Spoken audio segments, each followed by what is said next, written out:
Hello, everyone, and welcome back to Women Leaders, the podcast that explains global events through discussions with women experts. And welcome to ELN, the European Leadership Network, the home of this podcast. I'm Ilana Beit-El. I'm a Senior Associate Fellow at ELN, and I'm your host for this conversation with women who are leading and shaping the world in many ways and fields. Over the past episodes, we've talked about the Middle East a lot. We've talked about democracy. Now it's time to move back to the war in Europe, and that is, of course, in Ukraine. Things have changed. Things have changed a lot over the past 5 months of this year. And to understand better what's changed and where matters are going, we're delighted to welcome back Hanna Shelest, the Director of Security Studies at Ukrainian Prism, and Yuliia Shaipova, affiliated expert at Ukrainian Prism. Hi, ladies, and thank you so very much for joining.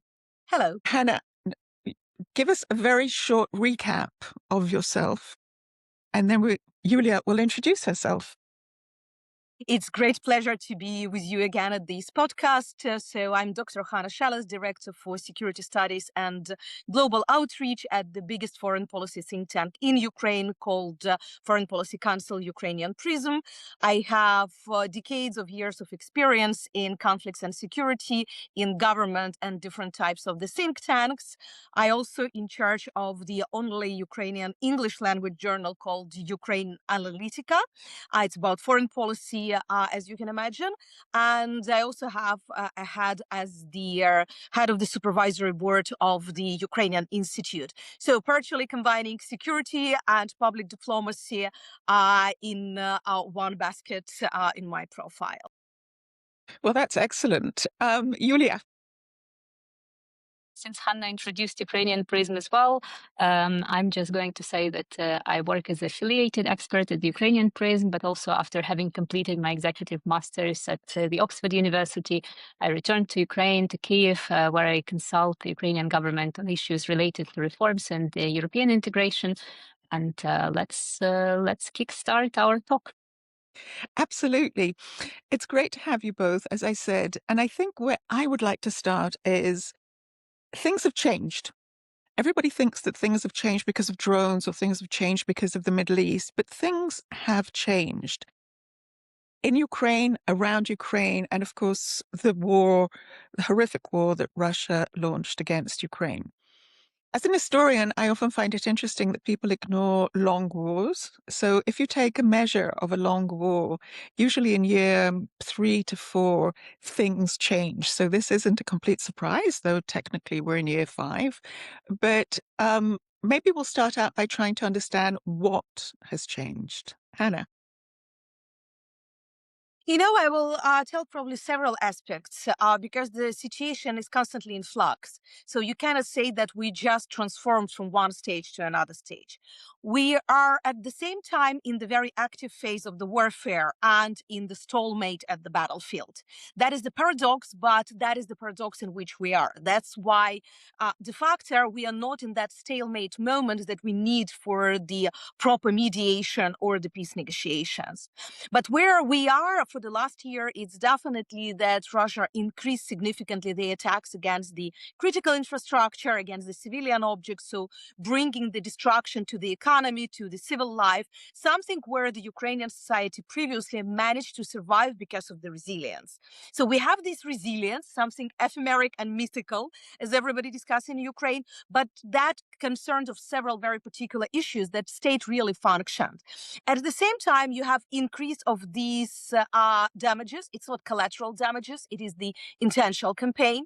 You have a stalemate at the battlefield when Russia advanced a little bit on one front, but losing at another front. So these 1,000 kilometers of the battlefield is really very uneven. It's very difficult to say who is winning at the very particular moment. But then it is one very important issue that we definitely started to have a long-range strikes at the Russian territory. So now the war is coming to Russian territory. That is very important in terms of the energy system, because it's not for civilians. We are speaking about the refineries. It is just for the income, for the war budget of the country. But that's also the question is that now people in cities like Tuapse, for example, somewhere in the far, suddenly started to ask the question, oh, why Ukrainians are doing this? Because previously, for many of them, there were no war. Russians were not attacking, there was only parades and some payments. Now they can understand that the war is coming and it's changing the social balance and perceptions of the war, but also perceptions of the world that Ukraine can do it. If we have not done it before, it doesn't mean that we are not going to do it. We cannot advance. The only real problem for now in this new security configuration, I would say, that due to the situation in the Gulf, unfortunately, we expect to lack air defense systems, because so many of them being spent there, and that the oil price is raised. And that's the only thing that can help Russian economy. And even more that already for the third time, the US government allowed to buy Russian energy sources. So we understand that even if we expected the Russian economy to be in the very depressive state by summer, that can influence the dynamics at the battlefield as well. Now with the Gulf crisis, they bought themselves yet several months where they can sustain this war. So here we are. Changes, yes, but at the same time, this feeling of instability and unpredictability of the war is also still there. Well done. Fabulous summary. No doubt about it. I'll come back and ask you some questions, but Yuliia, can you tell us a bit about what's going on inside Ukraine? What is the perceptions and what has changed inside Ukraine this year, really, since the beginning of the year? It's actually an interesting question, because when Hanna was telling us about how the battlefield situation has changed, I was also thinking about how Ukraine itself is changing every day. And during the full-scale war, which is an immense task to do, to reform your country, even when you are at peace, but during wartime, it is even more hard. And we are working daily on a set of reforms. Firstly, within the EU integration sphere, right? So we have our, let's say, roadmap, right? What we have to do, like what's our homework to fulfill to join the European Union. But also everybody understands that it's not only about the EU, it's a very existential task for us. So we often say you change or you die. And it is very much the case for Ukraine. So you can't just, rest on your laurels and expect that somebody will come and save you. You have to pull yourself up by bootstraps. And that's what we are doing. And I would say that people retain optimism. And I would like to share maybe a short story of how I once discussed the situation on the ground with my friend from the UK. And he said, oh, Ukrainians, they're so resilient. And I'm like, yeah, but at the same time, it's not that we have any choice. And he's like, no, but you have a choice. I'm like, what choice? What sort of choice do we have? He's like, well, you can always give up and surrender. I'm like, it didn't even occur to me, It's not even on the table. And I would say that it's shared sentiment across the society. So people are enduring. And then on the one hand, it's true that they are put in these circumstances and they have to. So, Russian drones or ballistics hit some power plant and you don't have any heating in your home and you don't choose it. You just learn to live with it. But then people are quick to adapt to anything. And this resilience, it's driven by circumstances, but also very much self-perpetuated. And I would say that even after 5 years of full-scale war, and we remember that the entire duration of it is since 2014, but people are still willing to go further because they understand that this is not just another conflict. They understand that it's about life or death for them. And in a way, they see it as the only choice to proceed, to become better, and in this way to persevere. That I understand entirely. I always say, especially in the West, when people talk about resilience and we need more resilience, and I always feel like saying a resilience is a response to a situation. It's not a characteristic or a commodity that you can buy in a shop. Shoot at somebody, they'll become resilient. It's a sort of, kind of quite easy from that point of view, but very difficult to explain. As I say, it's a response, it's not a commodity. On the internal side, though, there's also been a lot of changes in the government. There's been a lot of issues, not just people tend to label it corruption. It's not so much that, it's much more the political changes that are going on. Can you just give us a small sense of that also, please? Yes, of course, it's a very popular topic in the West to talk about corruption in Ukraine. But at the same time, we have to understand that corruption is something that sometimes happens. What distinguishes countries that are dealing better with it from those dealing worse with it is the reaction and the equal applicability of consequences, let's say. And when we hear even now about some scandals within Ukrainian establishment on corruption issues, we tend to see it more through the lens of we are finally exposing it. So if you Exactly. hear about it, it means that we are actually investigating it and we actually are making progress. So recently, one of the MPs was convicted and taken into custody from the courtroom. Recently, also, finally, a very long trial of the ex-chief of the State Fiscal Service, which lasted for 7 or 8 years, also ended in conviction. So people, not that they didn't used to do some corruption-related offenses, they weren't just put under responsibility for it, and they're finally starting to be liable for what they're doing. And this is actually a positive outcome. And if we take a look at Western democracies, we also see that there are sometimes corruption scandals in these countries as well, and we don't call them, corrupt through and through. So we see it as No. a thing in process. And another interesting thing about corruption in Ukraine is also the perception of it. So if you take a look at the recent surveys, how many people think that corruption is a big problem in Ukraine, it'll be like very high number. But if you ask them how many of them actually faced corruption, there will be like 20%. So it's that it's more that they hear a lot about it and they think it is a problem.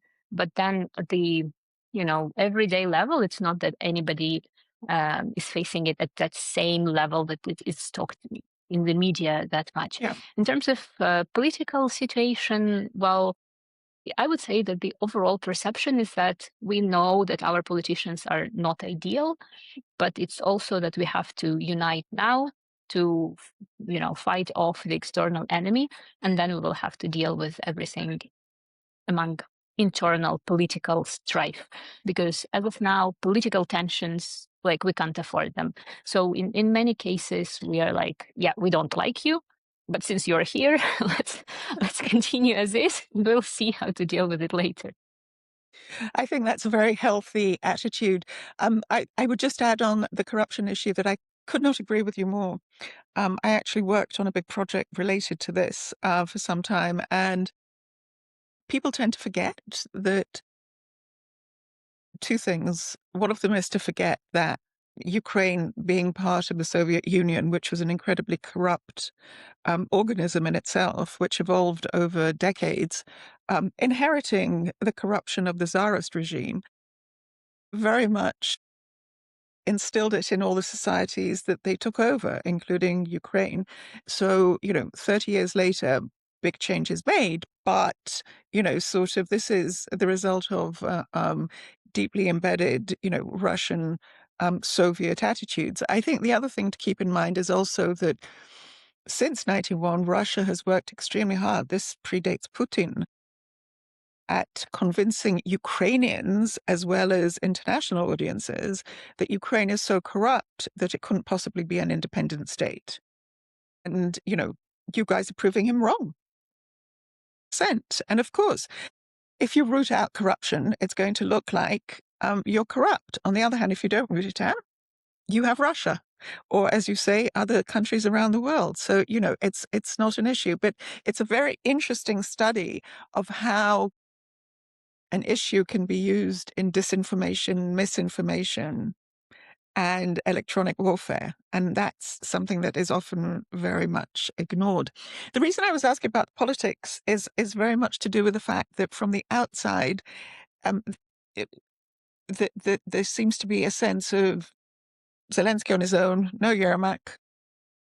That was part of the corruption at the early part of the year, and very much emboldened Zelensky, who's going around the world saying, we're a security provider because of the Middle East. We are, you all need us more than we need you, or at least the same as we need you.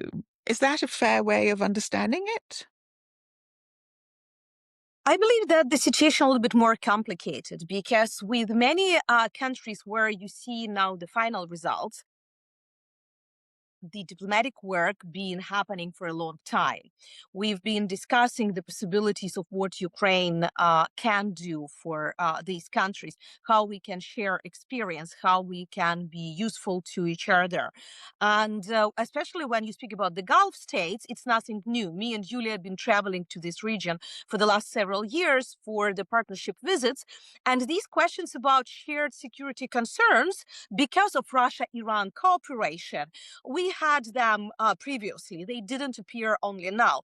It was even more that Ukraine talked to these countries like, don't be so relaxed. The fact that you have the US troops at your territories is not a guarantee of your security, because Russia and Iran are exchanging technologies, knowledge, experience, skills, intelligence, everything. So you never know how strong is Iran now. You're thinking only about the Iran of the past and also Iran from the nuclear perspective, but it is not. We spoke about maritime security, how the blockade can happen. I remember this conversation back in 2023, sitting in Doha with my colleagues. So that's nothing new. It's just that now when everything happened, and it's happened a lot exactly as Ukrainian experts and diplomats been warned about this, that was easier for the president to come and to say, okay, we said we can help. If you want, you helped us, because when you speak about these countries, they helped a lot with the return of the Ukrainian children, prisoners of war, negotiations. So we are really grateful to these countries. And we said, like, now we are your friends. You helped us when we needed. We are ready to help you. But in the wider even context, it's happened not only with the Gulf, because the latest conversation between Ukrainian and Chilean president, they were talking about the drones. There were several other conversations with other countries around the world. Again, the question was coming because it's not just about who produced the drones. You need to know how to operate them. And when I say operate, it doesn't mean that you know how to just press the buttons. It means how you incorporate them in your structure, in your doctrine. Do you know how to protect? Because we have a lot of countries who know how to use them for attack, but very few who really knows how to defend your own forces from them. So all of this now is just raised really attention to Ukraine that, oh yeah, you were right. We also need your experience, and thank to you that you are ready to share it even during the war. So it is very important, quid pro quo, I would say, but in the good meaning of this expression. And with this, that's about resilience. You said that it is defense. I will dramatically disagree with you, because resilience, it is the ability to operate even during the crisis, doesn't matter, war or natural disaster, and not to defend yourself, but to renew and quickly starting operating. But this is not possible if you don't have the prerequisites. For example, you need to, like in the US system, you have designated survivor. Yep. For those who doesn't know, it is one of the secretaries who are in some secret place when everybody listening to the speech, and in case something happening to the whole government, this person is ruling. Yep. So that is part of this resilience. That is part of that even if the crisis is happening, you already have the mechanism. In Ukrainian case, if something is happening with the president, you have, in the constitution who will be the next one. But that's also coming to other spheres, because NATO is putting these 7 baselines for resilience. Your communications. If Russians are jamming all the communications and people without communications, do you know how to make people talking? In Ukrainian case, it is national roaming, for example, when you're jumping. Or energy. Somebody cut you from the electricity. What your energy companies, your local governments, they know what to do. So it is not about the defense when you're already attacked. It is also creating the whole ecosystem when you're actually able to continue working despite any crisis. So why I remembered about this, also because when you go about this global effect, Ukraine is talking about our experience, not only about the pure defense, but also helping with knowledge of these resilient elements. What worked, what doesn't work, what actually necessary, what is too expensive, and there is no sense in this. So when we are discussing with many of these countries, we are also talking about these additional elements, what already been tested in Ukraine and what can be important for them. Because if you go to Taiwan, they are talking about resilience and Ukraine, not only about drones. When you go to Middle Eastern countries now, when they know that attacks are happening against the water systems or something, we also can speak about this experience that we already had. Why?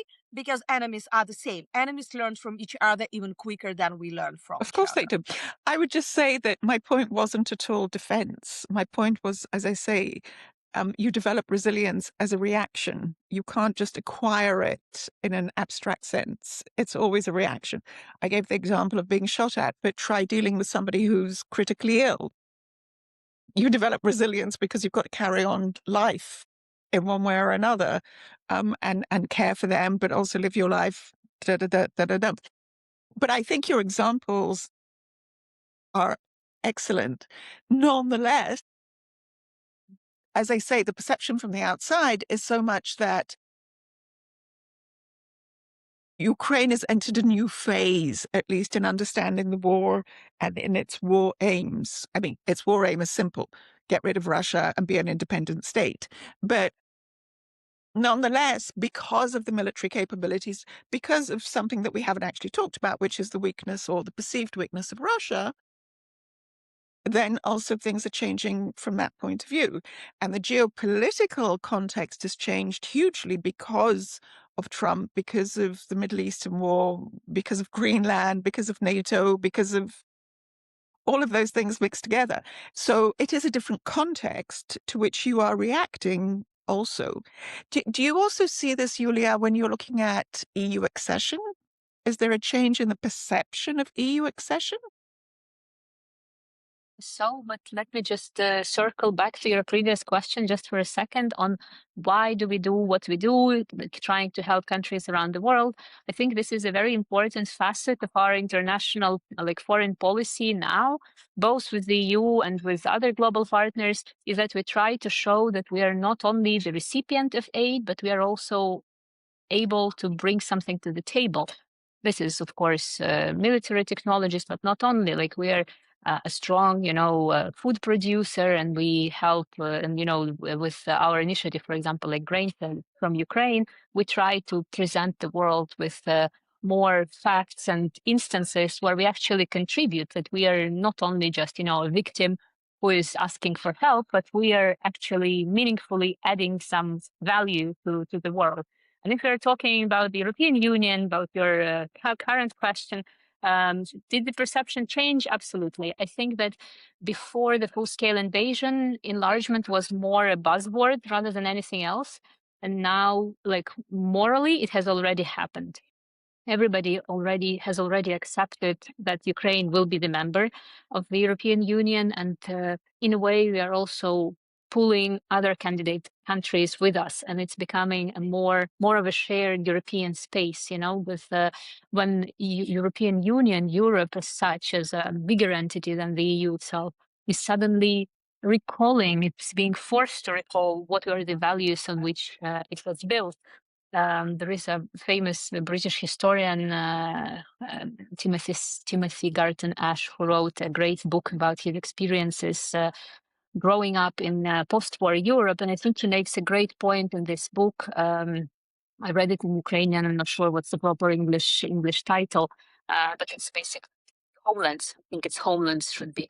And she makes this point that the leaders who built the EU from scratch, they experienced Nazi dictatorship, right? They experienced oppression, like Black Colonel's dictatorship in Greece or Franco's dictatorship in Spain. And the first generation of founding fathers and mothers of the European Union, they knew the value of this freedom, the value of democracy, the value of these values that they fight for. And now we kind of tend to forget what is the meaning behind everything that we are used to repeating in all our speeches. And now Ukraine is bringing back sense to these words.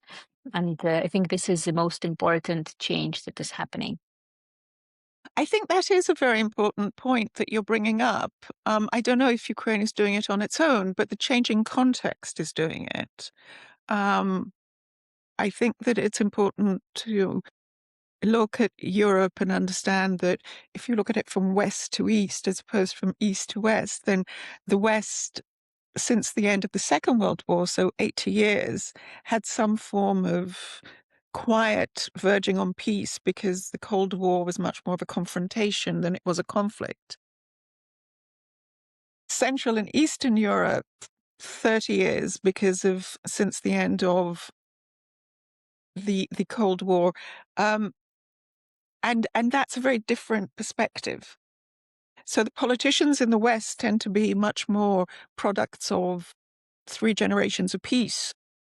And therefore their ideas about what democracy is are very different to those who are in the Central and Eastern Europe, whose ideas are very much still rooted in post-Cold War turmoil. How do you get to be a member of the EU?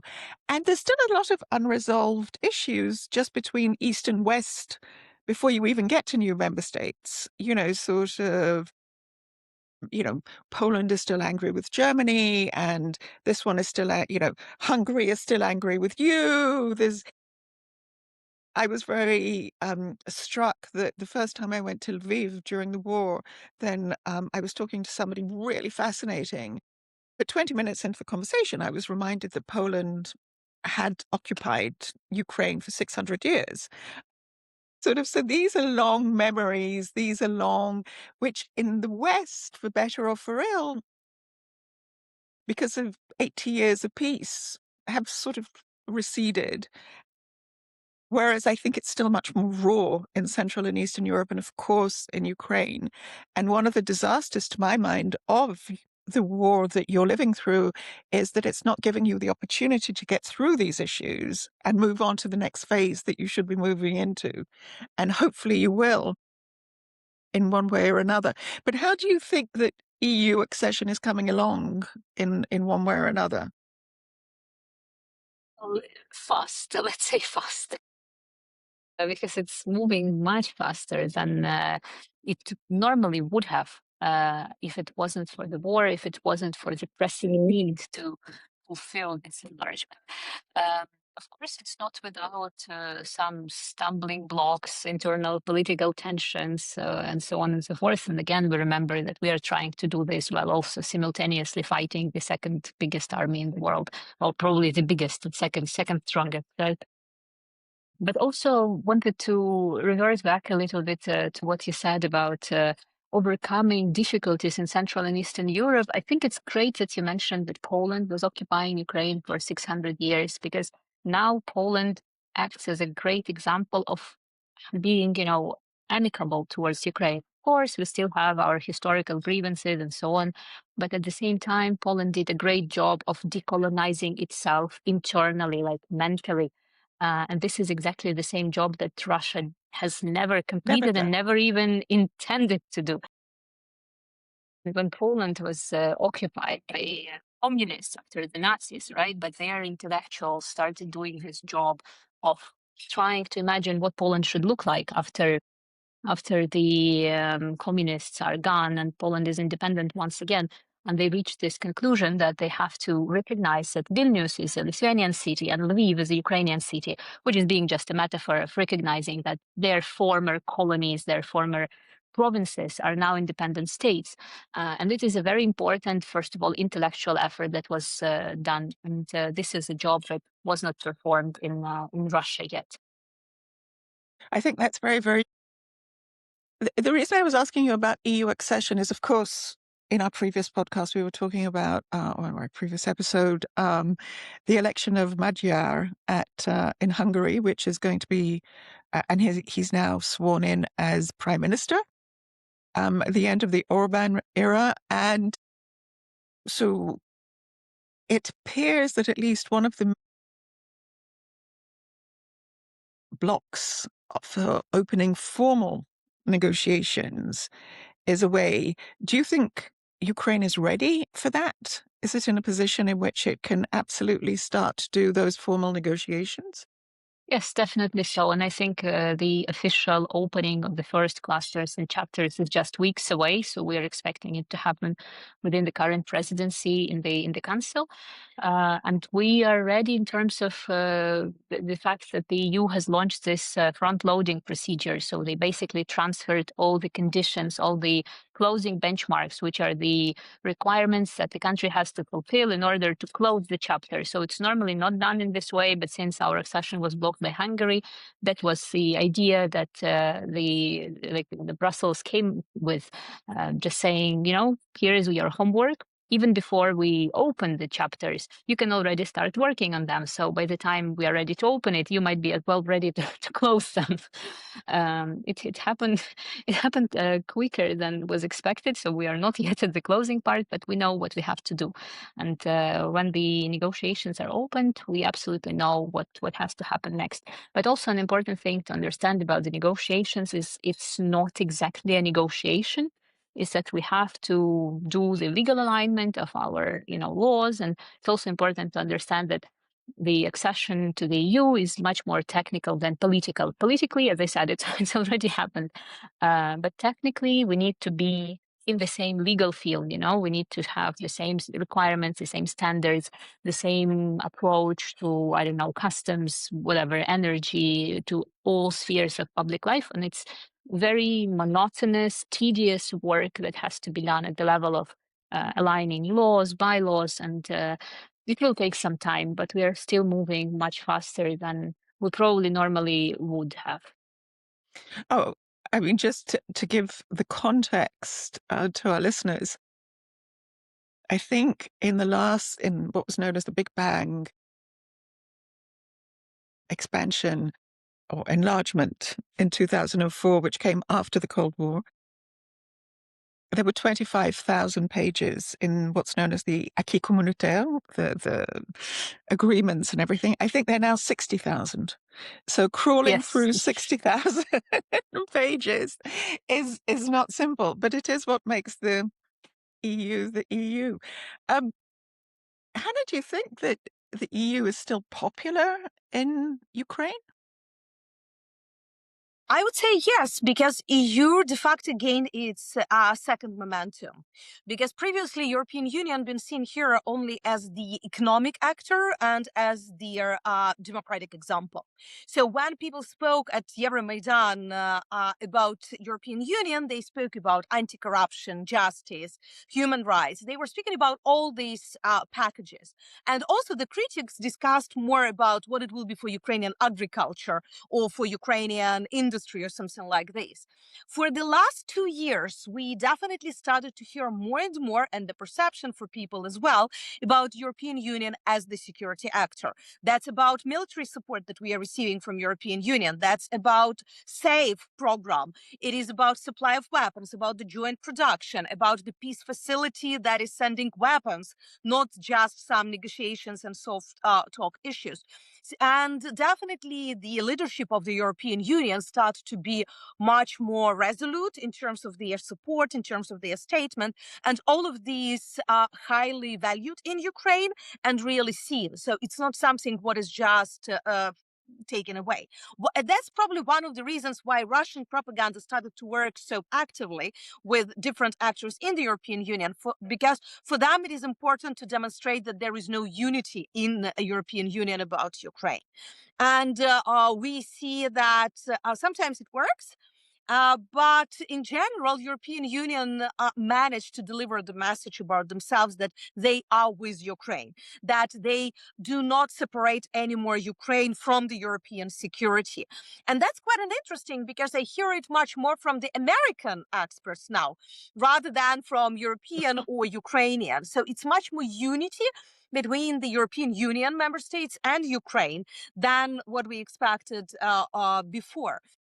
I just returned from the Lenar Marie Security Conference in Tallinn, and it was a wonderful session about Ukraine, where one of the American experts started very in a pushy style, saying that European security and Ukrainian security, that European Union should care about their own security, don't invest money in Ukraine in terms of security, military, wherever.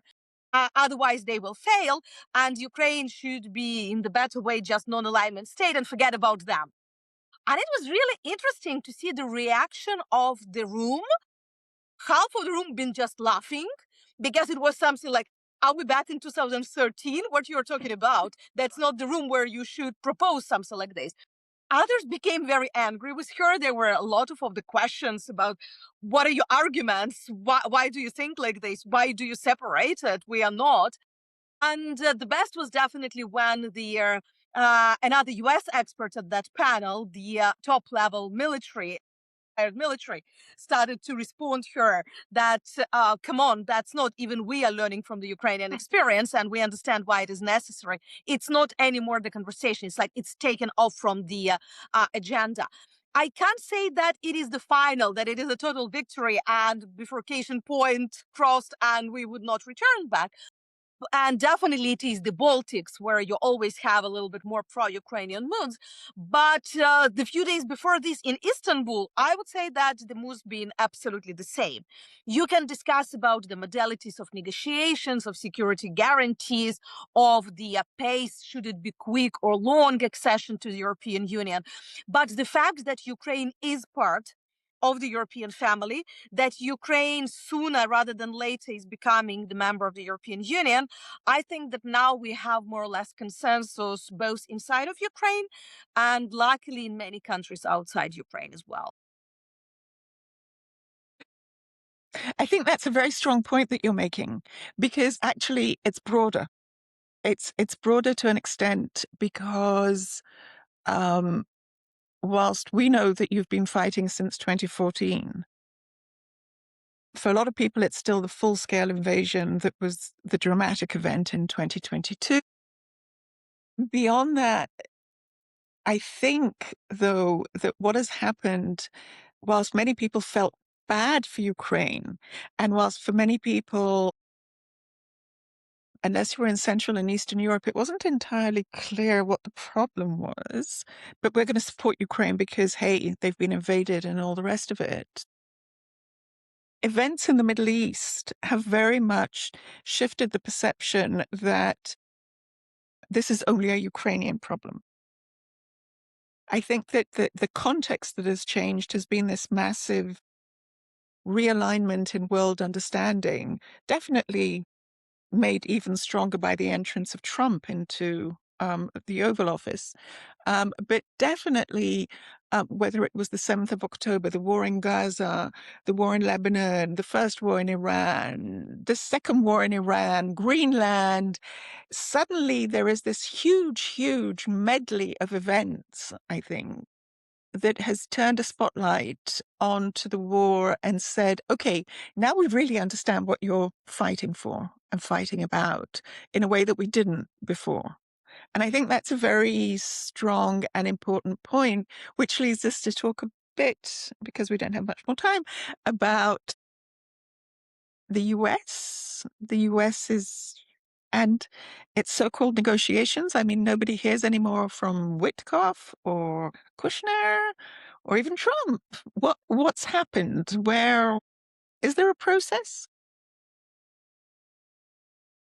There is no process as for now. I mean, some of the lower level negotiations, working negotiations are happening as far as we hear from the negotiation team. But in general, we need to understand that it is the same team of people who've been in charge first of Gaza, then of Ukraine, and now on Iran. So these people just don't have time to be involved in all three. And everybody expected probably the Iranian situation to be resolved much quicker, and then they can return back to Russian-Ukraine track. So as for now, unfortunately, we are, in terms of the U.S. mediation role, we are in the trap of the situation in the Gulf, because that is primary U.S. interest over there, as we understand. So they are part of the conflict, not the mediators over there. So we need to wait. And just for the bilateral Russian-Ukrainian negotiations, definitely we understand that Russia will not go for these because they are not ready. They think that they still can be longer in this war of attritions. So probably we may see now the peace initiatives from other countries again coming. Maybe something will come from China after the latest Trump trip to China, and now we're expecting Putin trip to China. But the stronger U.S. role, not earlier than we have the resolution of the Gulf situation. And do you still need the stronger US role? Because now a lot of people are talking about the EU stepping in as a mediator. EU as a mediator doesn't have enough capacity, not because EU is weak, but from the theory of mediation, we can say that both sides need to accept the mediator. And here we know that for Russians, as the moral authority, always been only Washington. They wanted to speak with Washington. They considered that it is their level. They always, and if you follow all the Russian statements, they are humiliating Europeans. They are humiliating the European Union. So they would not consider them as a strong actor. Russians do not need facilitator for the dialogue. They need a mediator that they will consider equal to themselves, that they will respect, and who can manipulate them. Let's be honest. That's a little bit not classical mediation in this way. So for Moscow to accept that Brussels can be a strong actor in this, it means ruining the whole propaganda narrative that they've been building for the previous 4 years. Could be, though, as I say, there are stories circulating that they're desperate and they may even accept, if not the EU, then a European. See, it's an interesting point about Russia's negotiation style, because what we as Ukrainians are urged to do by our partners is gain as much as you can and enter the negotiations from the position of maximum force, from the maximum strength, and get as much as you can at the negotiation tables. But that's a totally opposite strategy to what Russia is doing for years and centuries. They only negotiate from the position of weakness. They're negotiating only when they are forced to. If they can take something by force, they don't need negotiations. So that's a very wrong way of moving that President Trump is adopting, thinking that he will lay down, I don't know, red carpet for Putin and he will feel respected and valued, and that's how he will reach peace. That's a total misunderstanding of the mentality of the Russian Empire, the Soviet Union, and the modern day Russian Federation, which is a continuation, the logical continuation of the two. So yeah, it's just something that needs to be ingrained in minds of our Western colleagues, allies, that Russians will only come to the negotiation table with all seriousness when they're forced to, when they are weak enough to be forced to sit down and actually think at this table. I couldn't agree with you more on that. I think there's no doubt about it.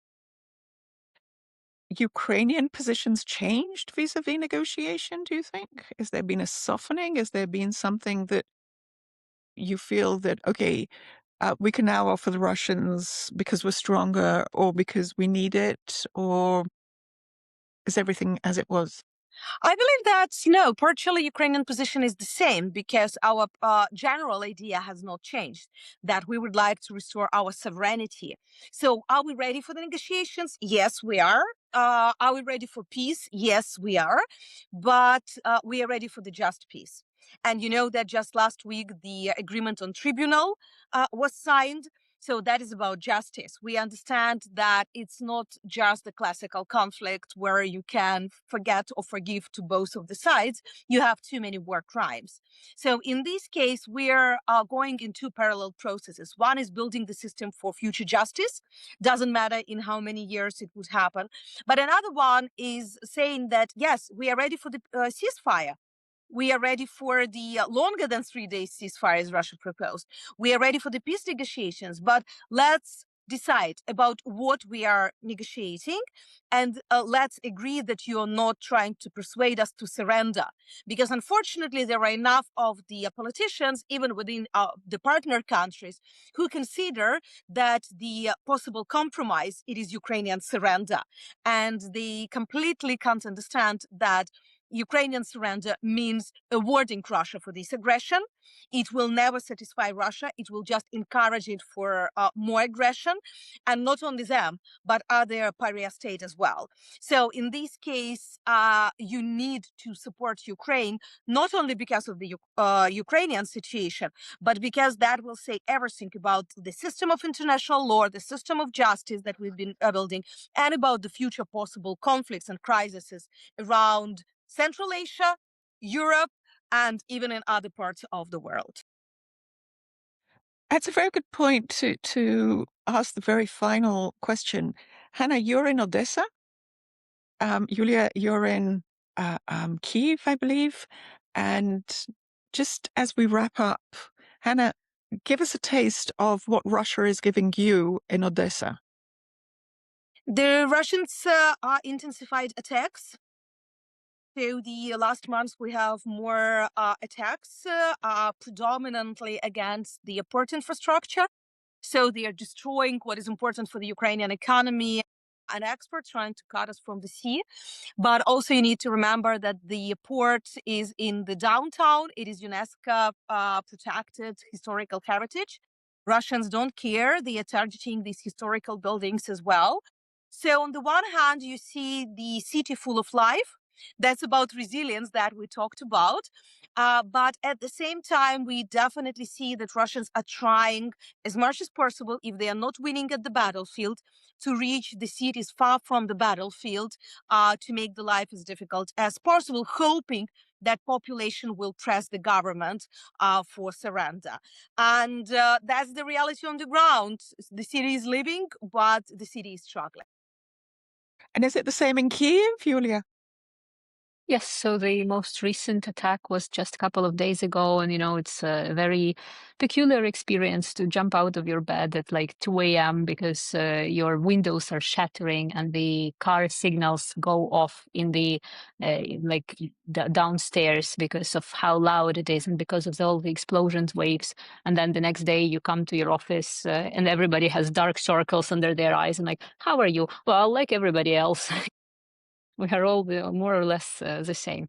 But yeah, as Hanna said, that's resilience. You are just getting used to it, and we joke that Ukrainians have a very flexible work schedule. If we die at night, we don't go to work. If we don't, we do. I don't think we can have a better way to understand the war in Ukraine than speaking to you two, and especially your last answer. Thank you so very, very much to Hanna Shelest and Yuliia Shaipova. And that's a wrap on this episode of Women Leaders. Thank you so much to our guests, Hanna Shelest, Yuliia Shaipova. Keep listening to our conversations and support us with a subscription on your podcast platform.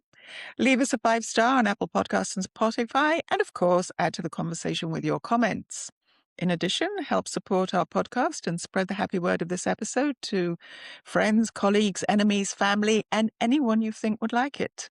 We're on all media, so reach out on Instagram as @women_leaders_podcast and on ELN Twitter, Facebook, and LinkedIn. All information and links mentioned in the episode can be found in the notes.